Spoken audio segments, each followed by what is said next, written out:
Welcome to the Nurses and Hypochondriacs podcast. My friend, Hoda Shawky. Hello. Thank you for having me. It's nice to connect, Arcelia. Yeah, thanks for coming on. I mean, can you believe it's going to be almost 20 years since we graduated from UCLA? It just feels like yesterday to me. I It mean, really does. oh my gosh, I can't believe so much time has passed. And we're But still so young. I know, right? We're aging backwards like Benjamin Yes. Button. So, so glad. I mean, I've loved your LinkedIn posts that you've been posting ever since October, ever since the war in Gaza has broken out.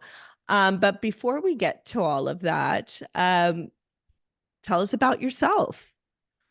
Sure. Well, thank you. And thanks for inviting me to share about this. So I would like to start back when we were in PNP school together at UCLA. And I always admired how you were a person with a voice and you weren't afraid to use it. And it didn't matter if what you had to say was the popular thing or not, but if it was the right thing, you said it. And I always I loved your courage. And so I feel like I'm coming full circle because I've always been sort of a quiet pediatric nurse who, just really wanted to help families and make a difference in communities. And um, worked as a PNP for many years and always with underserved communities. So I love community clinics. That's my place to work. I think I have an affinity for people of color. I didn't realize at the time why, but now I know exactly why. Minorities like to flock together because there's a shared experience. And so through all the work that I've done in community clinics and learning from families, I've really understood what inequities mean, what social justice means, and how social determinants of health impact everything around a family's health. And so it's kind of propelled me to find my voice, because when I'm in a room, now I do consulting, but when I'm in a room, I bring those families with me. I bring those experiences that I heard from them with me into the room because they're not being represented, whether it's Latino patients or other immigrants, people in immigrant communities or people of color, Black community, and now my people. And so I guess I am a pediatric nurse practitioner who has found her voice and has allowed that to lead me into different pathways that I never thought I'd be taking.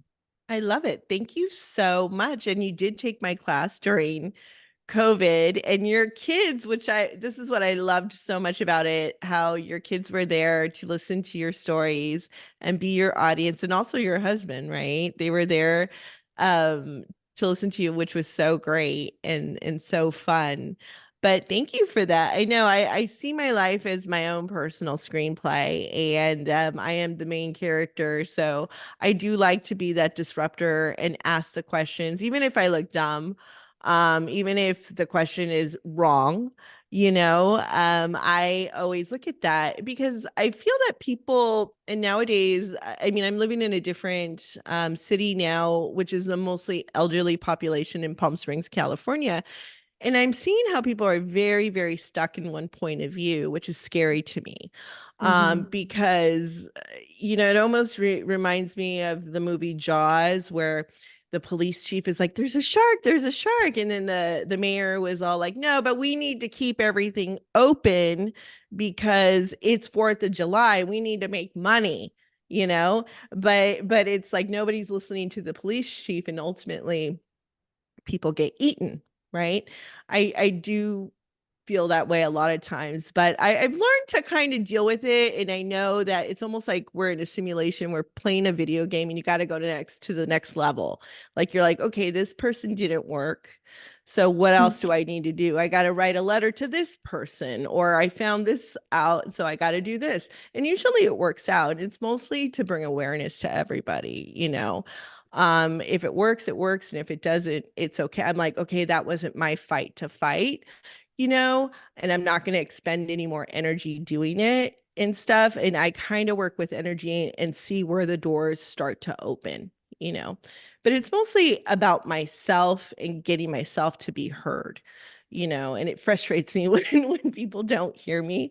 and stuff. But it's cool and stuff. It is me like making myself be heard and having stricter boundaries with what I need and what I need to get done. Because sometimes people don't respect that. So you got to gently put it again. So, but Yeah, I yeah, love those analogies. Those are definitely words to live by. I mean, it's true, not everybody's going to recognize the shark, and some people will get eaten. And you did your part. And if that's their choice to not listen and to not believe, and to live in the alternate reality that they want to, you did your part. And that's just very wise. And it's admirable that you don't give up, right? You just continue to be who you are and continue to speak your truth regardless of how it's received. But you can sleep at night knowing that you said or e- did what you know was right. exactly. We were just talking about your boys too and how they've been advocates and they've turned into advocates as well, which I think is amazing. Do you want to talk a little bit about that? Sure. So, we can jump right into this conversation about race. I think, a lot happened during COVID, and one of the things that was a huge factor in me finding my voice was taking that class with you, for sure.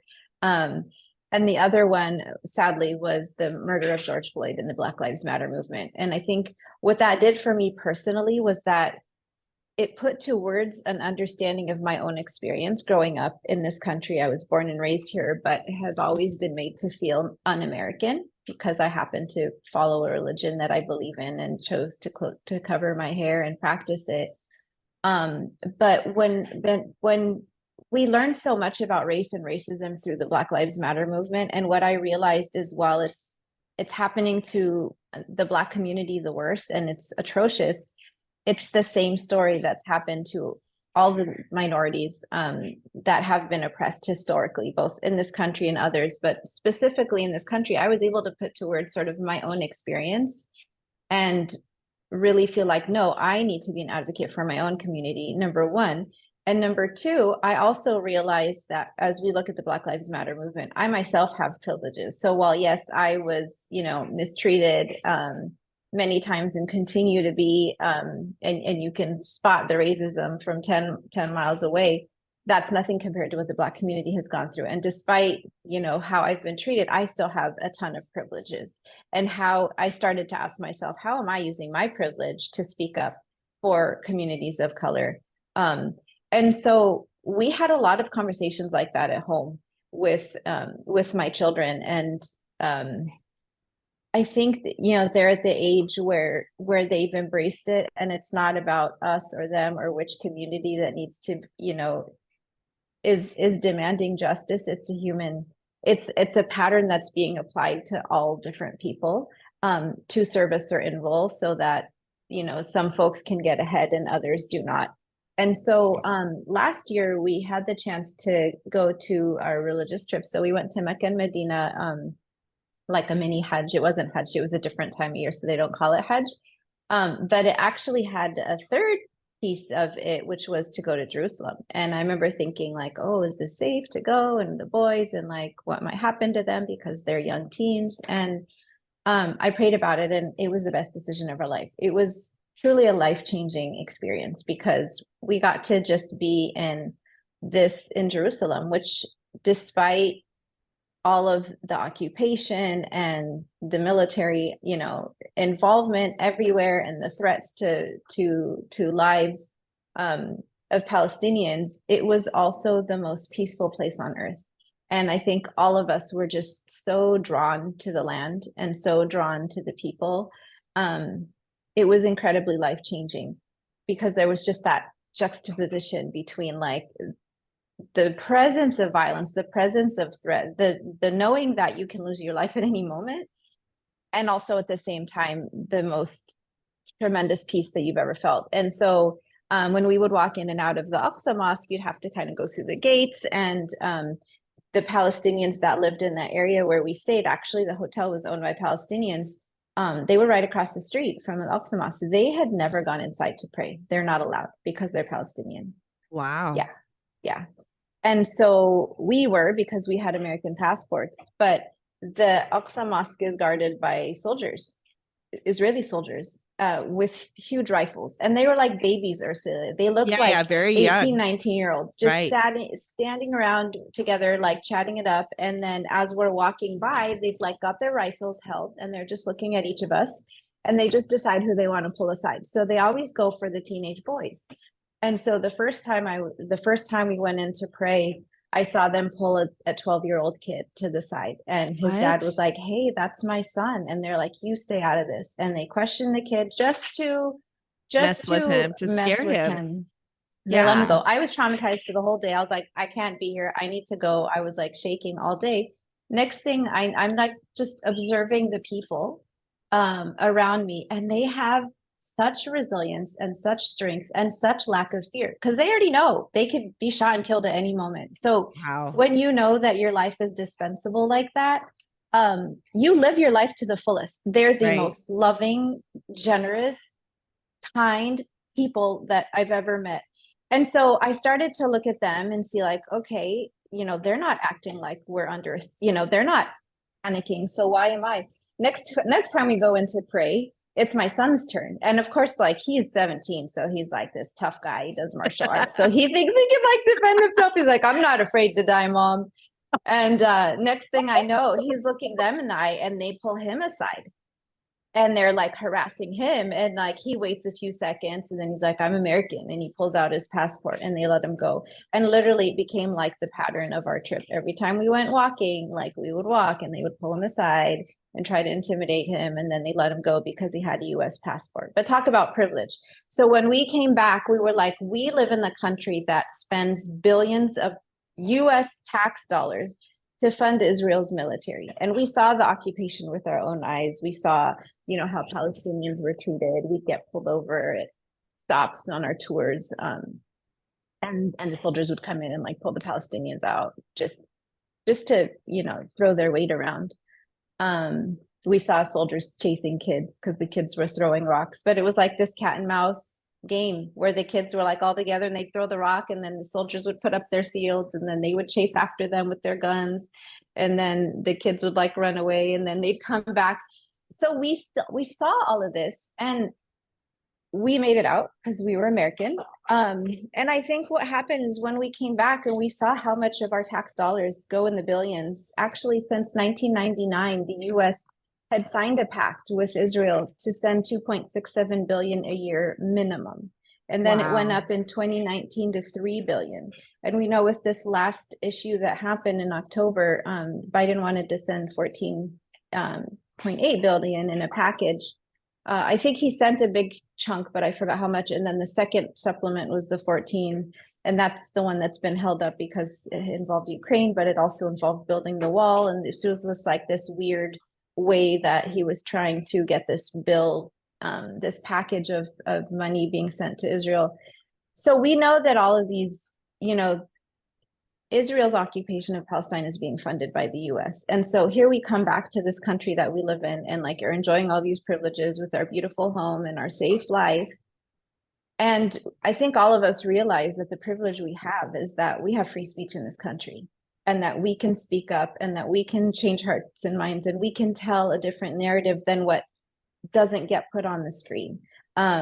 And with social media, it's just been an explosion of just access to information, what's actually happening. And so to go back to your question about my son, he's 17 and he's fearless. He talks about Palestine at school, and he's staged walkouts, and he's, helping coordinate protests, and he's speaking up, and he's going to our city council in Huntington Beach. If anybody knows Huntington Beach, which is the city of people that refused to wear masks during COVID, and very, high population of MAGA supporters. My son went and spoke in front of the city council talking about the importance of recognizing that Palestinian lives are being killed too, not just the hostages in Israel. So I think my job is done I in love it. passing down that, 4 years ago, I didn't know what it meant to use your privilege. And now we're put in a position where each of us has a privilege. And if we're not using our privilege to speak up for human life, then we're not fulfilling our whole obligation on this earth. I mean, you do it every day, Ursilia, through your work, and when you ask questions, and when you talk to people.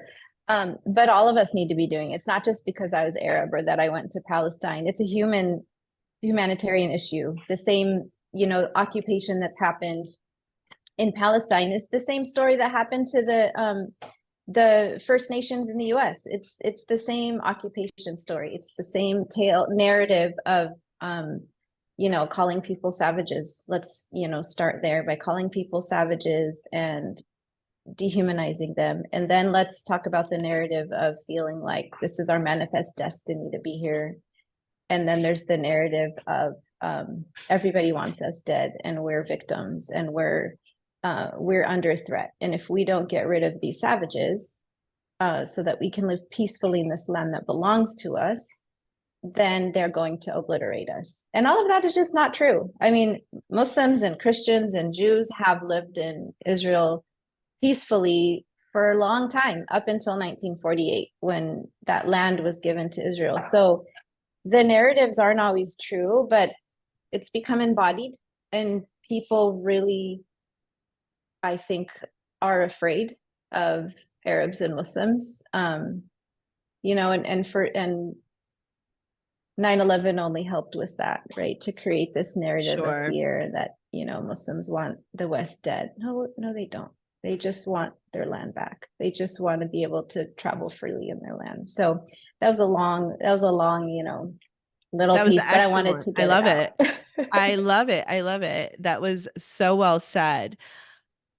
I had my former guests on who were UFO people, so they had been visited, and what they said was, and we talked about the media and portrayal of stuff, and they whoever controls the media it just really controls the narrative. And I hope people Mhm. understand that they don't believe everything they're watching, and yeah, I mean, TikTok has been great uh, with that as well. People sharing their own personal stories of what is going on and what is happening, like in Gaza. I was watching, I think it was on TikTok. It was a young pediatrician who went over. She's an American, so she was working at one of the hospitals, and she had said, "Here I am."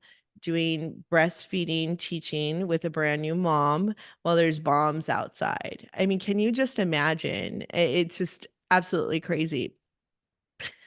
The war basically started in October, early October of this year, right? And in September, I had the opportunity to meet this international uh, criminal attorney from Jerusalem, right? And I actually met him on Bumble, and he, was in town. I was in Pasadena at the time, and he was in town working for a client, and we had just connected. I was like, "Oh, come eat at this pizzeria." He's like, "I really wanted to meet you because I listened to your podcast." I was like, Mhm. "Oh, cool." And he sent me his Wikipedia page, and he was a very, very fascinating person. So I remember we went to he wanted to go to the museum the next day, so we went to the LACMA, and he's a really great historian of art. I learned so much from him because we talked about mythology and how mythology plays such a big role in our society, which we don't really pay attention to. Everything is based in myth. And he had gone to Cambridge to school, I believe, and in London. And he had said that, he had to take a specifically mythology class and give orations, like that's what he was tested on, which was very, very fascinating to me, because a lot of the things that I see like intuitively comes in myths, and I have to look them up, which is very interesting. So it was fascinating to me. I had contacted him when I heard what had happened, because he has 3 children. And I was like, "Are you guys okay?" And he's like, "There's bombs, there's the raids every day." Can you imagine just living like that? It's like, talk about privilege, you know? And he was just, telling me the scene of what was going on, and how everything was, so changed and very scary for everybody, and then he sends me this link, because I go, "Oh, what are you working on?" And he goes, "Oh, this is my new client." And this happened like a day before, I think, October 7th. Yeah, October 7th. Wow. Yeah. And so what had happened is he sends me that one of his clients from New York is Jewish and went to one of the museums and knocked down one of the Roman statues, a specific one. And you could see the head on the floor in the link that I sent you. She's Mm-hmm. Athena, which is in Roman, the Romans, so in Greek, she is Athena, goddess of war. The Romans saw her as Minerva, and California sees her as Eureka. So Eureka is this is the symbol of California, right? And it all Mm. stems from Athena, Minerva, Eureka. So they are the goddesses of war. So I was just so fascinated how this guy just chops off her head and then this whole thing erupts. So I was like, that's crazy. Look at the symbolism, you know. Of course, he really didn't see it my way. I go, you like myth? I go, this is so wild, you know. It's like, what is going on there, you know? And I think he called it religious fanaticism because he says that when people go to Jerusalem, they kind of have this mental psychotic episodes or so. I Hmm. mean, he's really great at creating psych like psychological diagnoses because on his Wikipedia page, like all his clients have like something. And I'm like, you're not, I was like, how are you diagnosing these people, you know, with, and he would just, they just create these terms and they make the client fit that term, you know, Hmm. that diagnosis. And I guess they get a doctor to like, you know, diagnose them. But it was very, very fascinating to me. I'm like, this is pretty wild, but Wow. yeah. I mean, So, I think it puts, um, as humans, our comfort zone is to put people in boxes. So if we can put a diagnosis or a label or an explanation for why they're acting the way they're acting, we feel better about it, especially if it fits the narrative that's been passed down to us, or maybe the myth that's been passed down to us from our right, families that may or may not be true. Um, I think, one of the myths, and I'll let you continue, but one of the myths is that the war started in October 7th. And really it started when Palestine was occupied in 1949, because for the past 75 years, I mean, like I said, like Muslims, Arabs and Jews have been living peacefully for a very, very long time. But when that land was taken from Palestinians and given to the Jews, it became an occupation. And so more and more land was taken, and Palestinians were forced into these areas like the West Bank or Gaza.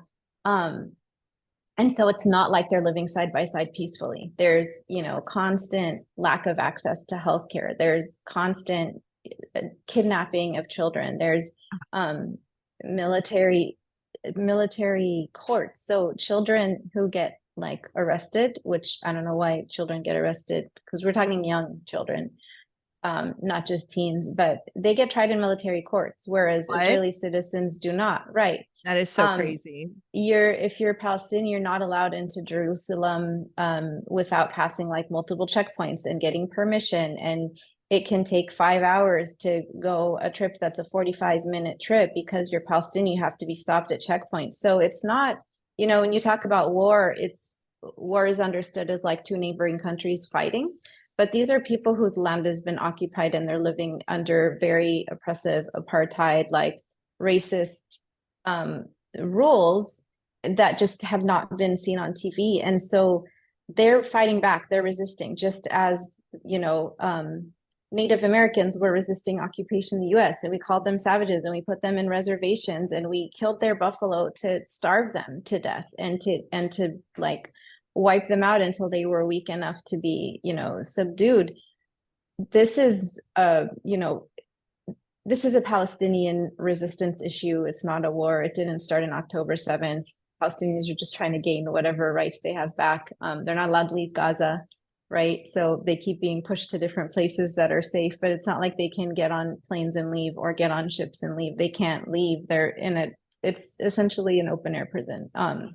And then we can get into the whole like health access discussion, but um, when people refer to it as war, it just it's dangerous because it brings a lot of assumptions that aren't there. It's not two countries, two militaries fighting each other. It's people just trying to like resist in order to survive, and they happen to love their land enough to be willing to die in it. Yeah, it's Yeah. pretty tragic. I mean, I can't even imagine just going through all that. And I've been watching it on TikTok. I've been watching it on YouTube. It's always on the news. But let's talk about the impact on the maternal child health. I mean, like I explained about that story, but what else is going on that you know of? Yeah. Um, yeah, and I think from a health perspective, it's uh it's devastating, and it also makes it pretty clear why this is a genocide. Because when you've got 2 million people who are trapped in Gaza, in all different parts of Gaza is being bombed, including the majority of the hospitals. We know that there's about 50,000 pregnant women in Palestine. One of the things about Palestinians is they love their land, but they also love their families and their people. And they're fearless when it comes to, risking, like sacrificing their own life so that their offspring can continue to live. And so because of that, they have a lot of kids. Palestinians have a lot of kids.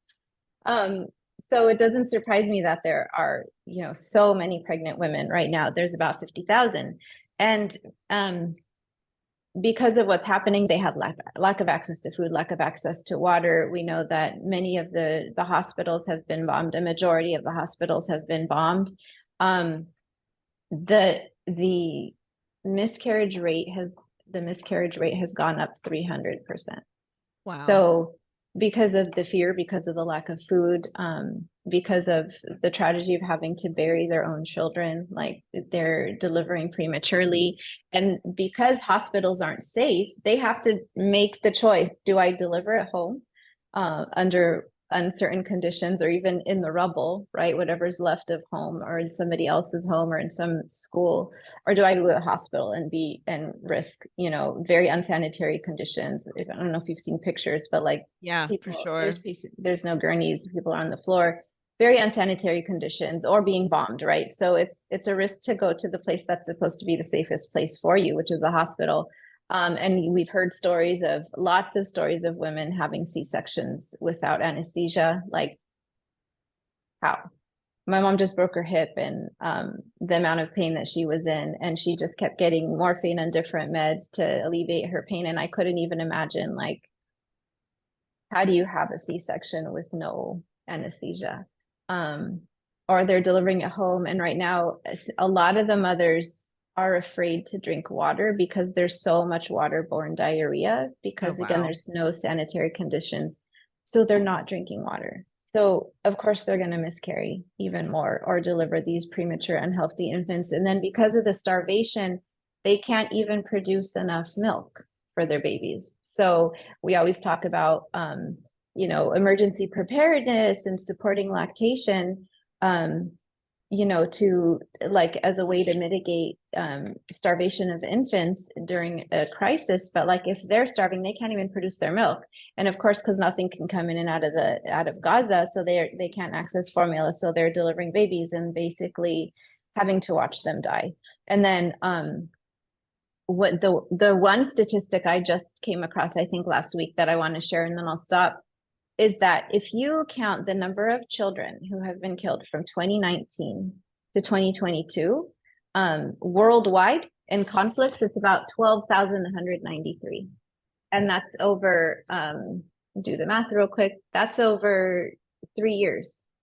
From October to February, the number of children that have been killed in Gaza alone is 12,300. So Wow. already passed. Yeah. That's insane. So, a ceasefire.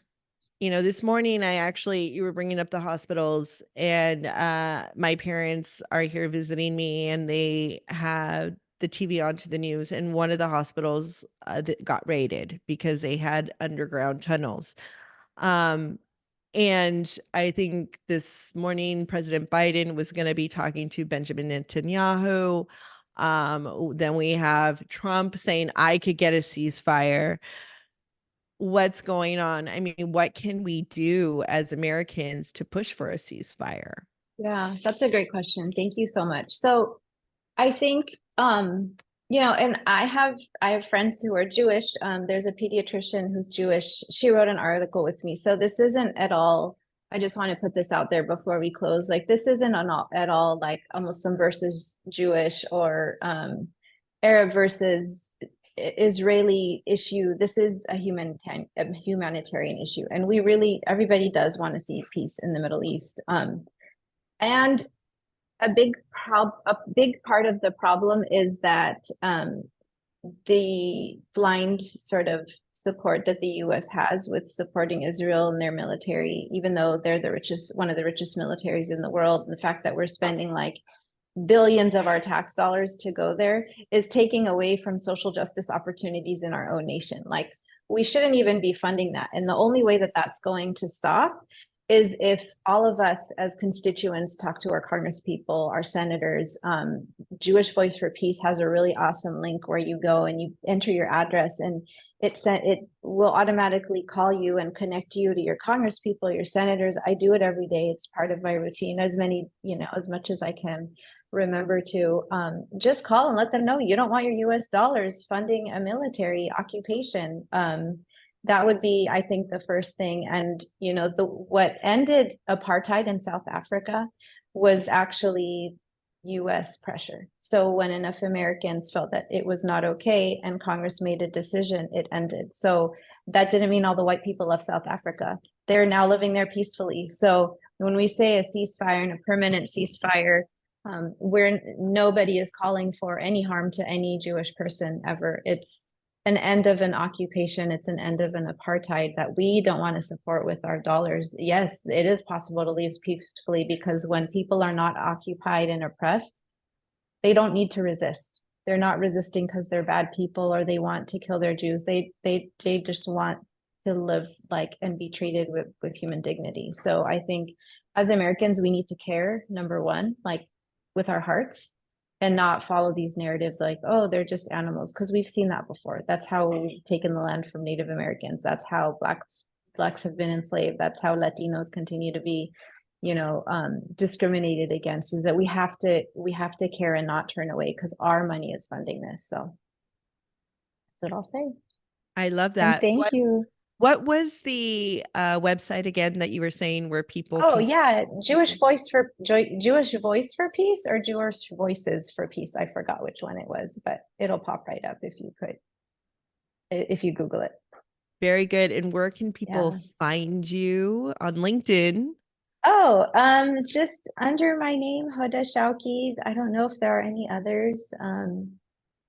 But if you look at some of the posts, you'll recognize it's probably me right away, because I've been sharing. And thank you so much for this opportunity to use my Awesome. voice. Or so, yeah. Yeah, we hope to have you on again. Thank you so much, Hoda.